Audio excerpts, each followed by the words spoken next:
पुरानी सुप्रसिद्ध पिक्चर है शोले, उसमें एक डायलॉग था, अब तेरा क्या होगा कालिया। उस डायलॉग को अगर हम देखें, उस डायलॉग के मुताबिक कोई पात्र नजर आ रहा है तो इस समय एकनाथ शिंदे और उद्धव बालासाहब ठाकरे, इन दोनों का अब क्या होगा। आइए हम समझते हैं कि डायलॉग आखिर इन पर अब फिट क्यों बैठ रहा है। आइए समझते हैं इस पूरे इनसाइड स्टोरी में। नमस्कार, मैं सचिन दीक्षित।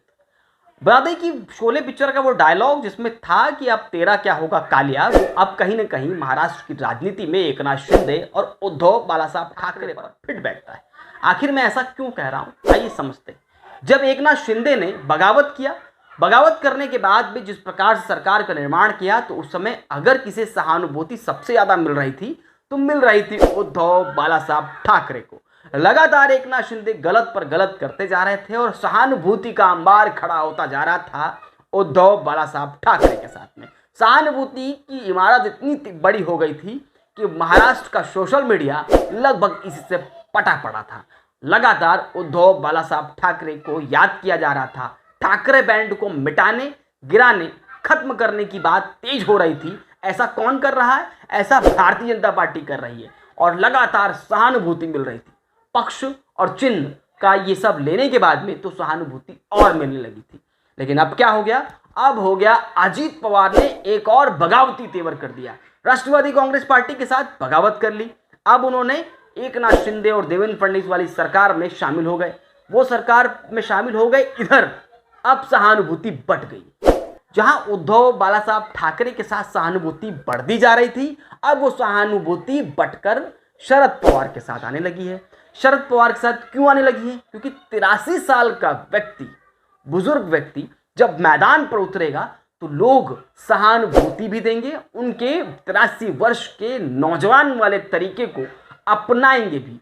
जब वो सड़क पर चाहे धीरे धीरे ही चले, लगेगा कि 83 साल का उम्र का व्यक्ति अभी भी लड़ने के लिए और संगठन खड़ा करने के लिए आगे आ रहा है। ऐसे में उन्हें पूरी तरह ताकत मिलेगी, सहानुभूति उससे ज्यादा मिलेगी, सहानुभूति बट जाएगी। जब सहानुभूति बटेगी तो उद्धव ठाकरे को क्या होगा? क्योंकि उद्धव ठाकरे के पास गद्दारों को गद्दार कहने के अलावा कुछ नहीं है। इसके अलावा जो कुछ है वो है सहानुभूति।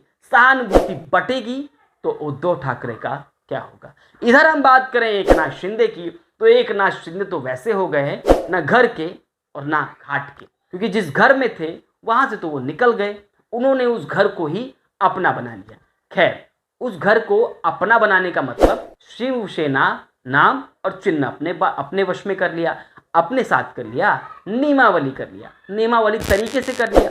इधर जिसके लिए इतनी बड़ी बगावती तेवर अपनाने वाले एकनाथ शिंदे के सामने अब आ गए हैं अजीत पवार। अजीत पवार की एंट्री के बाद में उनके पास हैं करीबन 32 विधायक। पर प्राप्त जानकारी के अनुसार 32 विधायक या 30 या 32 विधायकों के साथ में अजीत पवार मैदान पर हैं।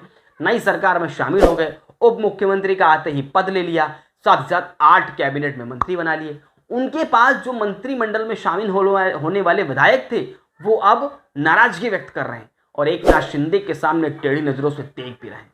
कहीं ना कहीं घूर कर तो नहीं, लेकिन कहीं ना कहीं कोई रो रहा है तो कोई बिलख रहा है, कोई परेशान है, कोई कह रहा है कि ये क्या हो रहा है। खैर, जो मंत्रिमंडल के विस्तार में शामिल होने वाले नेता थे वो बस इंतजार कर रहे हैं कि अब एकनाथ शिंदे मुख्यमंत्री क्या कुछ करेंगे। क्योंकि एकनाथ शिंदे मुख्यमंत्री तो परेशान है कि अगर अजीत पवार आ गए, अभी वो बोलने लगेंगे कि हमारे नेताओं को, उनके विधायक को मंत्रिमंडल में शामिल किया जाए तो नुकसान हो सकता है।